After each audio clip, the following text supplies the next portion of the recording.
this afternoon now we have a panel for our presentation to begin a session on human sexuality. And then following, as we did this morning, there will be a time of discussion, and we will have 2 questions in that time this afternoon. And so our panel, I'm going to start right here, is Basil Coward.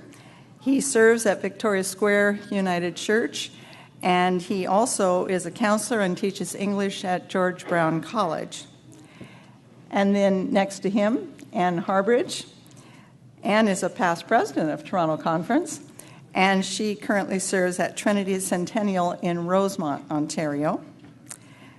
Dennis Posno. Am I pronouncing it right? Posno? Okay. Dennis has many years of pastoral ministry and is retired. And then Sarah Jane Wetelainen has been on the leadership team for youth and young adults for this conference meeting. She participated in an open hands trip, and she also was part of the delegation that went to South Korea and visits with the PROK. So she attends Burton Avenue in Barrie, and we welcome our panelists, and we look forward to what they will be sharing with us. Basil, we'll let you lead off.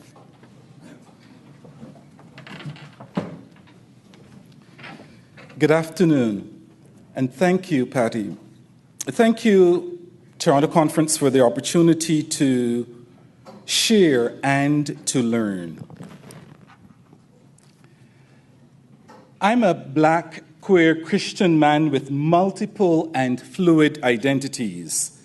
I'm one whom you'll find at the front of the church. We have served in ministry for 25 years. You'll find me strolling the hallways of George Brown College. You'll find me hanging around the beaches of Barbados, my first home where my roots run deep. You'll find me walking along Church Street in the gay village in Toronto, where when gayness tenderly wrapped herself around me, I initially pushed her away and now have come to hold her with exuberance. You'll find me at the bedside of my 2 babies, one 25 years old, the other 6'3", but always my babies. You'll find me carried away on the wings of story. I have an extravagant curiosity with oral histories, sacred texts, and storytelling. So 12 years ago, the doors of the UCC were flung open for me as a gay man.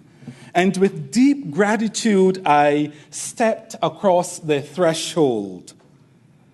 However, I needed to cleave myself into 3 distinct parts: queer, Christian, Black. Space has been made for the queer piece of me. The context exists to house the Christian piece I still firmly believe. The question that I continue to wrestle with: is there room within the UCC for this Black body of mine? It's a question I keep asking myself. And if I, as an ordered person, experience this cleavage, this fragmentation, then I wonder about the lived experiences of my Black LGBTQ folks around Toronto and beyond. Emily, thank you so much for the statement, "You can't ask me to leave part of who I am outside of the church's door." My multiple identities are inextricably interwoven. And even if I wanted to, I could not separate them. And it is this intersection of Blackness and queerness that I continue to lift before the church. We've done such a wonderful, wonderful job. Lots more work to be done. A tremendous amount of work in welcoming queer folks who look like the majority church. Now, I trust that the process of becoming an Affirming conference will be a public declaration from the 93rd annual meeting of the conference that we will cease to build barriers that hinder Black LGBTQ folks from becoming part of our communities of faith, and that we will begin to dismantle the barriers already in place, whether they are in place intentionally and or unintentionally. See, this is not about charity. It is not about niceness. We are not doing Black LGBTQ folks a favor. It's that our table is impoverished without Black LGBTQ folks. It is that as we become an Affirming conference, we say to queer folks, we say to Black LGBTQ folks that Toronto Conference is a place of refuge from the chaos that too often you experience as Black LGBTQ folks, because you're often not welcomed and or there is not a place of welcome within the Black church.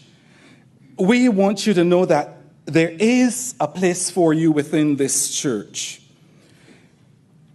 That the Toronto Conference becomes a place of rest, a place to be nourished, a place to be safe, a place where Black LGBTQ folks can flourish, develop, grow beyond the survival mode that too often we find ourselves in because of systems that dehumanize and oppress and marginalize.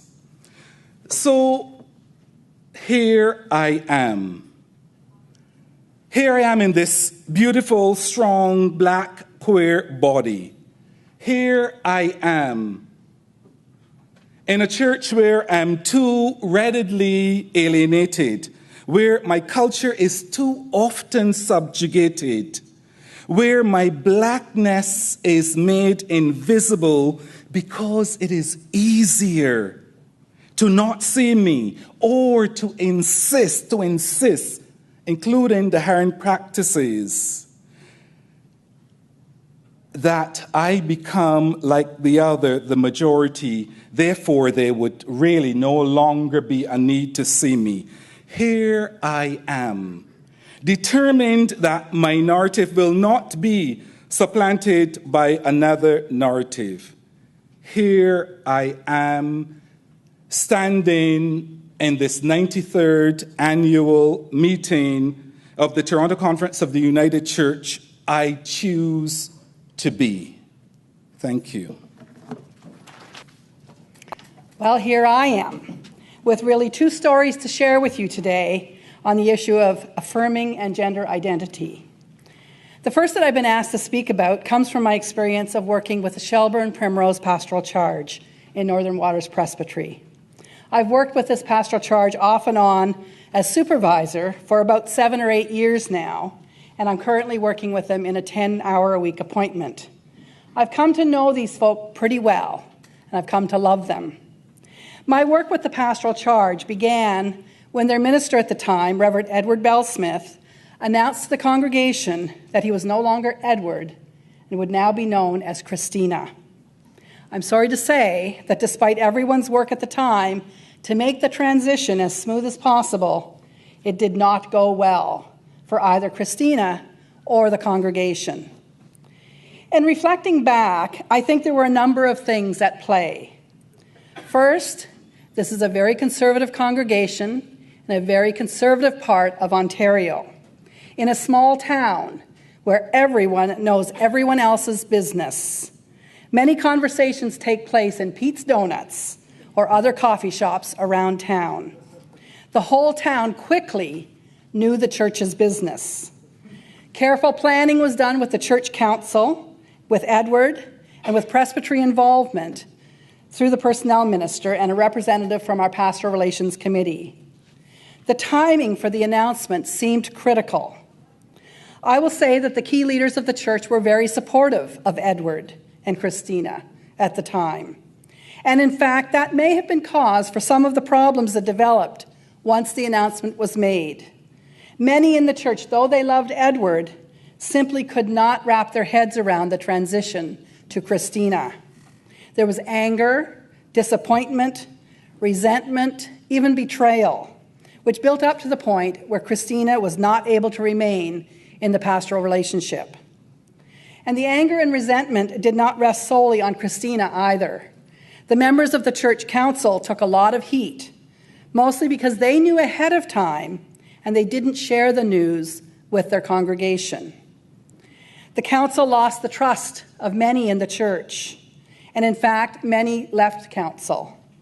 Many in the congregation left the congregation, taking their contributions with them, to the point where a previously relatively healthy church reached the brink of closure. It was only with considerable financial support from a PTCC grant and the hiring of a diversity expert that I believe the church survived. They continue to struggle financially, although no worse than many other churches. However, the many rifts that were created when Christina transitioned have remained. There are 2 points in this pastoral charge. The smaller of the two, Primrose, I think has weathered this better than the larger congregation of Shelburne. And I believe this is partly due to communication styles and the fact that at Primrose, the church council is the whole congregation.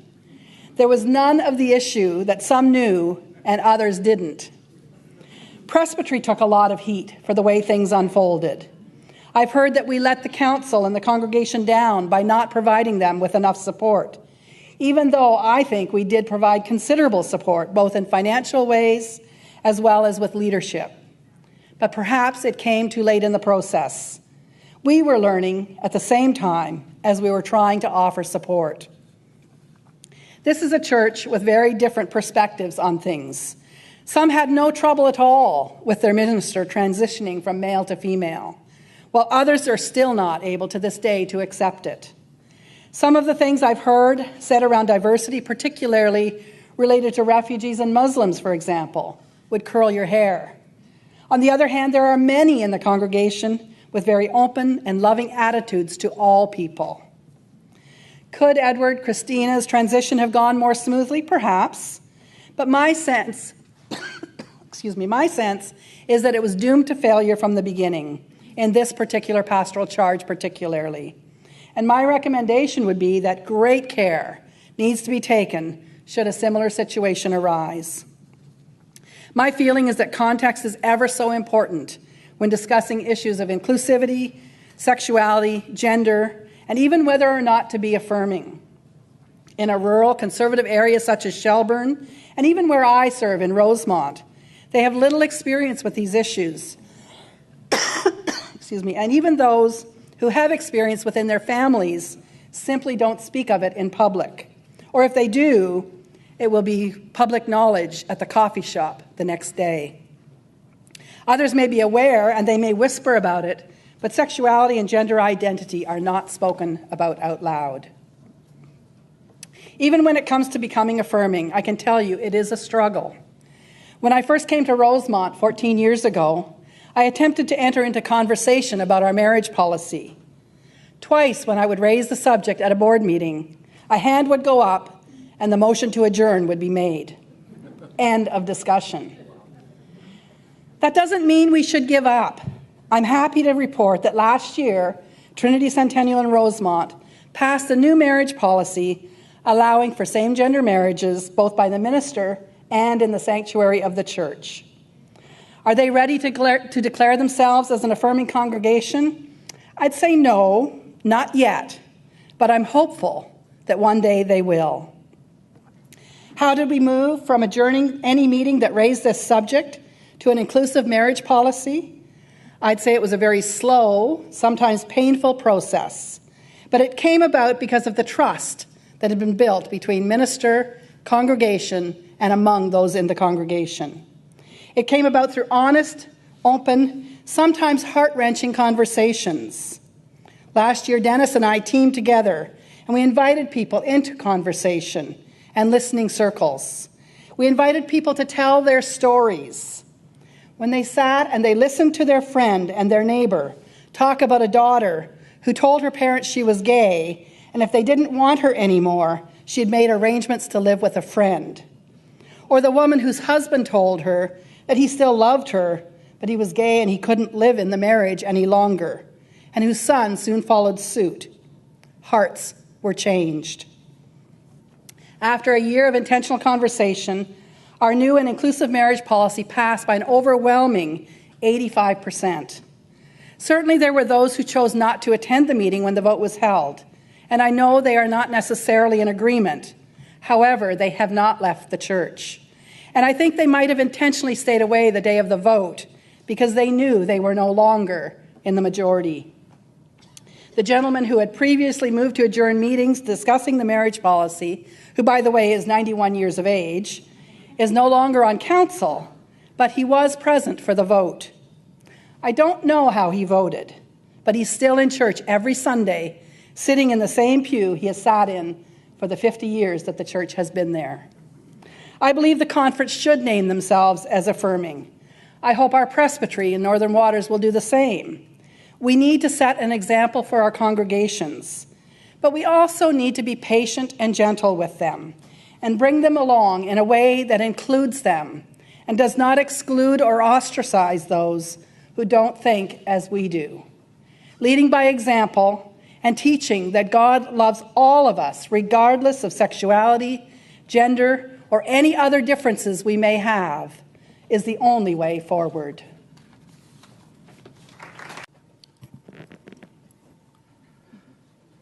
Thank you for inviting me to be a part of this afternoon. I am 70 years old. Will be 71 on September the 20th. My wife and I are caring for her mother, who is a 97-year-old woman who has mobility issues, and whenever Kim answers the phone between 5 and 7, she says, "Please call back. I'm the administrator of a long-term care facility looking after my mother and husband, and I'll call you back." But I tell you my age because I think it's important to understand that a younger generation perhaps has very different experiences than an old guy like me. I was a boy in the 1950s. I was a young teenager in the early 1960s. And the whole gay-lesbian conversation really was not a conversation. But I want to tell you a couple of moments from my life that shaped the way I thought in my early adult years. When I was in high school, I was a cute kid. No, I really was. I was a cute kid, and I was in a fashion show with 4 or 5 girls from London South Collegiate Institute. I was the only guy. Our picture appeared in the London Free Press, and it was not long after that I received a phone call from a gentleman who identified himself as a photographer and said that he had seen my picture in the London Free Press and thought that I was a good-looking kid and wondered if I'd be interested in sitting for some photos, which rather took me back because I was probably 14 or 15 years of age.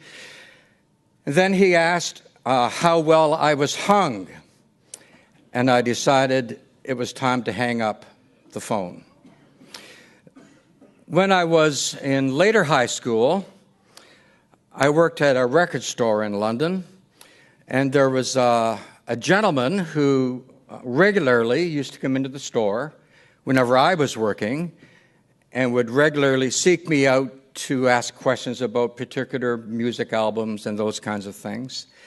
And I was pulled aside by the owner of the store, a woman, one day, and she said, "Denny, you need to know something, that this gentleman is a gay man, and I think he is interested in you. And I'm only letting you know because my ex-husband is also a gay man, and these two gentlemen were associates." So I was given a heads up to be careful. And I can remember it was not long after that, when I was taking the bus home to my home in South London, that the bus was followed by a car, and it was this gentleman and another in the car. And when I got off the bus, I ran as fast as I could to the corner of Bruce and Cathcart Streets to avoid any kind of trouble. So those were my experiences as a young boy and as a teenager. I didn't have many other experiences that were like that, but certainly those were terrifying experiences for me, and they shaped the way I thought about gay people. I didn't talk about it a whole lot with others because it was a very personal thing, and I didn't want to feel embarrassed. But I probably recognize now that the gentlemen involved here were pedophiles, and they may have been after young girls as much as they may have been after young boys. I don't know. But that was the thinking that shaped my life. When I was ordained, moved up north, had a wonderful ministry. Moved back to Southern Ontario, and it was in the 1970s that the United Church began to have its conversations about membership for gay and lesbian people within the church. And I can remember seeking out a doctor in our congregation and asking him point blank what he thought about the gay-lesbian issue. Was it, how did people become gay? And he basically said that from his medical understanding at the time, I remember this is 40-some-odd years ago, it seems, 40 years ago, that it was a choice or it was an illness, that it wasn't a way of life that was God-given, and there was some perversion involved. So that was the medical advice I got. And I know some of you are saying, really? Well, that's really the way many people thought at the time. When I was in Sault Ste. Marie in 1988, the United Church was prepared to pass the motion through its General Council that any person, regardless of sexual orientation, would be welcomed into the membership of the United Church of Canada. And I struggled with it. And I struggled with it because of that experience. In our church was a woman whose son was a candidate for Christian ministry, a gay man. And I did take a very strong position against that resolution back in 1988, although it was not a resolution that I pursued in subsequent years. But it was very real for me at the time. And being in the north, the further away from Toronto you are, it seems to me, the more conservative you might become. So we were in the north, and the congregation supported the position that was expressed.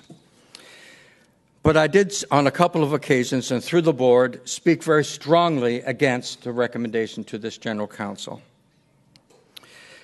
I did not know at the time, I found out in the midst of it all, that a woman who was a part of our church, that her son was studying for ministry and was a gay man. My son used to golf with this woman. My children had her daughter as one of their teachers, and they loved her more than any other teacher. And she was there regularly every Sunday. Never said a word to me in anger or in sadness about the things that I had said. I moved away from the Sioux, came back to Southern Ontario, and wouldn't you know it, I got to know people who were gay and lesbian. But I didn't know it initially. I just got to know some people whom I respected and cared for and thought were wonderful human beings and that I loved and wanted to hang out with, and along the way discovered that they were gay or lesbian. And you know what? It didn't matter at all. And I made the discovery that my experiences as a young man in those early years of my ministry, although they had shaped me and although they were real and valid at the time, in many respects were not valid anymore. And on this journey that I was on, I had to move away from fear or anger to a place of understanding and ultimately to a place of acceptance. It was a couple of Christmases ago that I returned to my church in the Sioux for at the Sunday after Christmas, Central in Sault Ste. Marie, and the woman whose son is the minister in our church was present. And after the service, I walked up to her and said hi and embraced her. And I said, I just want you to know that I was wrong and I'm sorry. And she hugged me even closer. And in January of that year, I received a note from her which said that my apology was the best Christmas gift she received that year. All of us are on a journey. Some may be at the place that I was 55 years ago. Some may be at the place I was at in 88. Some may be at the place I'm at now. All of us are on a journey. And I guess the discovery that I have made is that it is wrong to judge anyone by the color of their skin or by the color of their hair, Arctic blonde, or by their waist size, or by their height, or by their gender, or by any other measure. When God measures us, God doesn't put the tape measure around our heads. He puts the tape measure around our hearts. And I'm hopeful that as Toronto Conference continues in this journey to become an affirming conference, that it will recognize that not all of us are at the same place, that we are on a journey, and that it will hopefully encourage everyone to be at the place to know that wherever they are on the journey, as an inclusive church, that everyone is welcome to be a part of it. I have a favorite biblical verse. It comes from the writings of St. Paul in the book of Galatians. He simply writes, "The only thing that counts is faith expressing itself through love." Think of that for a moment. The only thing that counts is faith expressing itself through love. If we choose to become an affirming conference, let us pray that our faith expresses itself in loving ways. Thank you. In school, and I'm certain at a lot of church workshops and events, I've had to count up my privilege, like tally up the areas where you're a majority or where you have a powerful position in our society. For example, I am white, I'm middle class, I am cisgender, I live in a wealthy country like Canada. And then counting up every way you're a minority or have less power. For example, I'm a woman. In most of the world, that puts me behind men. I'm Métis, so I'm half First Nations. I'm Ojibwe. This activity is meant to help you understand the lens through which you and others view the world in different ways. It didn't occur to me at the time, but getting myself my first girlfriend removed my straight privilege, which suddenly began to change me and how I experience everything. Honestly, a lot of things didn't occur to me at the time. I'm going to tell you a little of my coming out story, starting with how I came out to myself, which was less than a year ago now. I was laying next to a very close friend of mine one evening. We were just having another typical sleepover as platonic gal pals. And she looked at me and said, "Can I kiss you?" And I said, "Yeah, if you'd like." And then she did. And then I thought something of it. With one kiss, suddenly I had a new sexual identity, a new lens to see the world through. I'd thrown away some of my privilege forever and discovered a whole new way to be me. No, not really. It, of course, didn't happen that fast at all.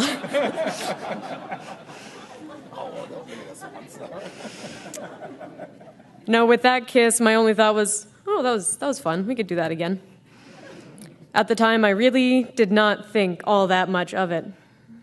I'd been raised in a very accepting environment. My mother, who's a minister, had always said, love is love, and she loved us, and God loves everyone, and the world is just made of love. My grandmother had once, my grandmother who, I'm not sure how old she was at the time, but said to my aunt, who's also a minister, she thought maybe Jesus might have been gay. So that was the sort of family environment I grew up in. My high school had been small and fairly friendly, and our GSA, our Gender Sexuality Alliance, was always really popular, and everything that they threw was accepted and really highly approved of. So for a long while, it didn't really hit me that being gay was going to be all that much different than being straight. I was incredibly lucky that at this time in history, all my friends and family were just happy for me and my new love. I still remember the day I came out to my mother. That's a lot of people's favorite stories. It was about a week after this first kiss, and I still glowed with that excitement that comes with a new relationship. And my mother and I were having brunch in Huntsville after church, and I was talking about how great my friend Chelsea was and what we were texting about. And my mother looked at me and sort of said, "You trying to tell me you're dating this person?" And I was like, "Well, that's not what I was trying to tell you, but you're not wrong." Without even missing a beat, my mother said, "That's nice. I'd like to have her as a daughter-in-law." Then we finished brunch and we went for a hike. When I told all my friends and my church family, many of whom knew my partner before she became my partner, were a mix of surprised, happy, supportive, and curious. How did it happen? Did we plan to do long distance? She lives in St. John's, Newfoundland. I know, right, I went gay and then went for a long-distance relationship. I never claimed not to be crazy.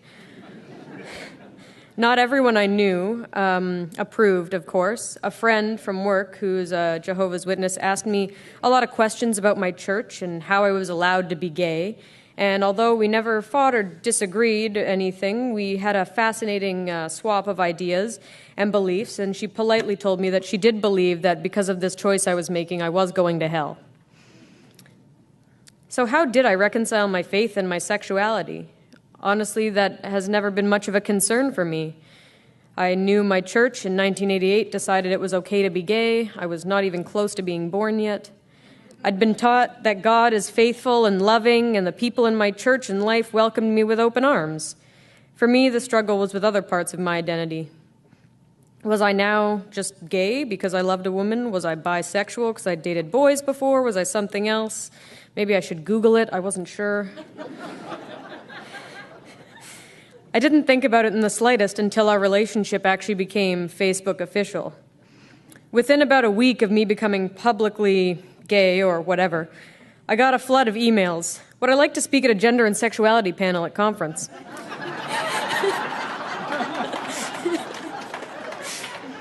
Would I join our presbytery's Affirming Ministries task group? Do I know where LGBTQ youth can meet each other in my city? Whoa, I did not know that I had become an expert just because I kissed a girl one time. That's when I realized that things really had changed, that I was someone different than I had been a couple of months previously.